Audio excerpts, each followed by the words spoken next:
Doctor Sreevarma ஆயுள் தரும் ஆயுர்வேதா அறுவை சிகிச்சை இல்லா குணம் ஆயுள் கால நிவாரணம்.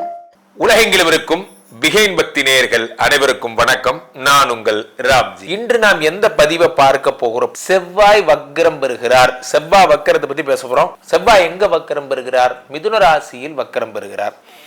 மிதுன ராசியில வக்கரம் பெறுகிறார். ஸோ இந்த வக்கரம் பெற்ற செவ்வாயினால எந்தெந்த கிரகங்கள் எல்லாம் எந்தெந்த ராசிகள் எல்லாம் பாதிக்கப்படுகிறது, என்னென்ன பலன்கள் என்பதை பார்த்து விடலாம். மகர ராசிக்காரர்களுக்கெல்லாம் இந்த செவ்வாய் வக்கரம் எந்த மாதிரியான பலன்களை தரப்போகிறது? அடடடா, மிக அற்புதமான பலன்களை எல்லாம் இந்த மகர ராசிக்காரர்களுக்கு தரப்போகிறது. காரணம் என்னவென்றால், மகர ராசிக்காரர்களுக்கு ஜென்ரலாகவே இந்த செவ்வாய் பாதகாதிபதி, அதாவது கெடுதலை மட்டுமே செய்பவன் என்று பொருள். அதாவது இந்த செவ்வாய் தான் சரலக்னம். நீங்கள் 11-3-11 கூடிய சரலக்னம், 4-11 கூடிய சரலக்னத்தை சேர்ந்தவர். அப்போது அந்த செவ்வாய் 11 கூடியவன் பாதகாதிபதி. அவன் வக்கரம் பெற்று 6ஆம் வீட்டில் இருக்கும் பொழுது என்ன ஆகும் அப்படின்னா, கெட்டவன் கெட்டிடில் கிட்டிடும் ராஜயோகம்னா, இந்த பாதகாதிபதி 6இல் மறையும் பொழுது தடைகள் எல்லாம் விலகி போச்சு. இனிமேல் தடைன்னே ஒன்றும் கிடையாது அப்படிங்கிற மாதிரி ஆயிடுச்சு. நல்ல விஷயம். செவ்வாய் வக்கரம் பெறுவது உங்களுக்கு தடைகள் எல்லாம் எதிர்த்து நீங்கள் ஒரு காரியம் பண்ணுறீங்க, அந்த காரியத்தை எங்கே போனாலும் ஏதாவது ஒரு இம்சை அந்த காரியத்துக்கு எடுத்துகிட்டே இருக்கு. இது என்ன காரணம்னே தெரில.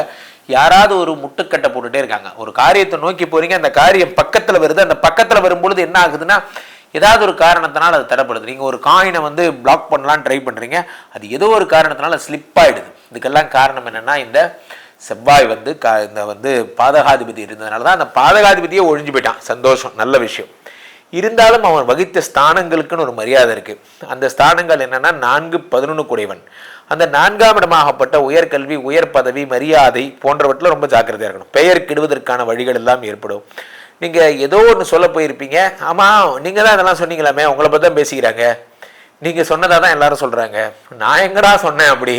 இல்லை நீங்கள் தான் இதெல்லாம் ஒரு கம்பெனியா, இந்த கம்பெனியில் வேலை செய்கிறதுக்கு வேற எங்கன்னா வேலை செய்யலான்னு சொன்னீங்களாமே, உங்களை தான் மேனேஜர் கோவத்தோடு தேடிட்டு இருக்காரு, நான் எங்கடா அப்படி சொன்னேன், நேற்று இந்த மாதிரி சொல்லியிருக்கீங்க.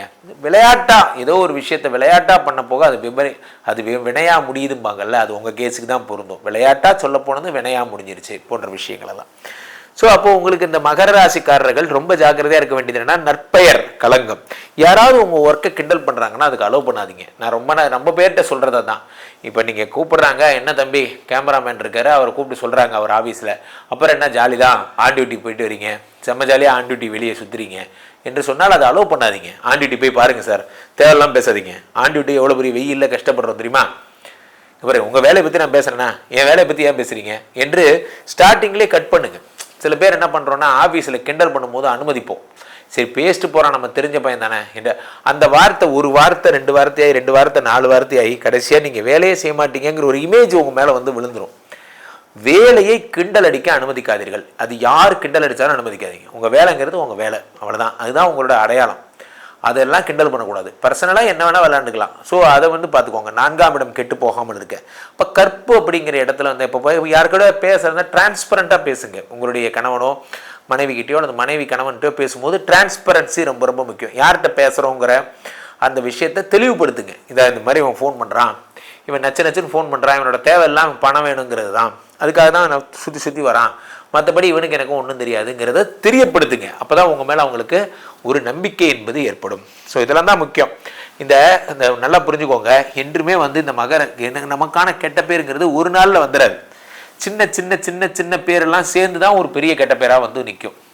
ஸோ அப்போ நீங்கள் ஃபோன் பேசுகிறதாகட்டும் அல்லது ஏதாவது ஒரு இந்த மொபைல் சேட்டிங்கை நோண்டிகிட்டு இருக்கிறதாகட்டும், அதில் கிளாரிட்டி இருக்கணும். எதுக்காக இப்போ நான் இந்த காரியத்தை பண்ணுறேன், நான் ஏன் இதை பண்ணுறேங்கிறதெல்லாம் தெளிவாக நீங்கள் எக்ஸ்பிளைன் பண்ணாமல் இருக்கிற வரைக்கும் உங்களுக்கு பிரச்சனை தான். ஆக இந்த மகர ராசிக்காரர்களுக்கு மிக அற்புதமான ஒரு காலம். அதே நேரத்தில் 11 கூடியவன் உங்களுக்கு 6ஆம் வீட்டில் இருப்பது எந்த மாதிரியான பலன்களை தரும் என்றால், நண்பர்களால், கூட்டு தொழிலாளிகளால், உங்களோட பிஸ்னஸ் பார்ட்னர்ஸ்னால, மாமனாரால் உங்களுக்கு சங்கடங்கள் போன்றவை டார்ச்சர் பண்ணிகிட்டே இருப்பாங்க உங்கள் நண்பர்கள் போன்ற வெள்ளம் ஏற்படும்.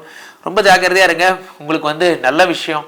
இந்த ஒரு மாதம் ஸ்வீட்டு கொண்டாடு, நீங்கள் நினச்சதெல்லாம் நடக்க போகுது.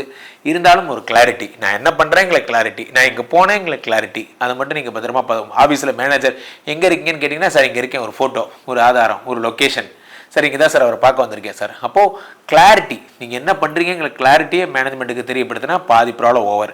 கீழப்பட்டிருக்க இந்த 2 நம்பரை கூப்பிடுங்க, உங்களோட சொந்த ஜாதகத்தை பார்த்துக் கொள்ளுங்கள். உலக புகழ் வாய்ந்த நமது ஸ்ரீமடத்திலே தினசரி நடக்கின்ற விஷ்ணுமாயா ஹோமங்களில் கலந்து கொள்ளுங்கள். வருகின்ற மார்ச் 29ஆம் தேதி நடக்கவிருக்கின்ற மகா சனீஸ்வர யாகத்தில் அனைவரும் கலந்து கொள்ள வேண்டும். என்ன பண்ணணும், அந்த ஹோமத்துக்கு என்ன எங்கள் கான்ட்ரிபியூஷன் என்னங்கிறது கேட்டு தெரிந்து கொள்ளுங்கள். மீண்டும் ஒரு நல்ல பதிவில் சந்திப்போம். நன்றி, வணக்கம்.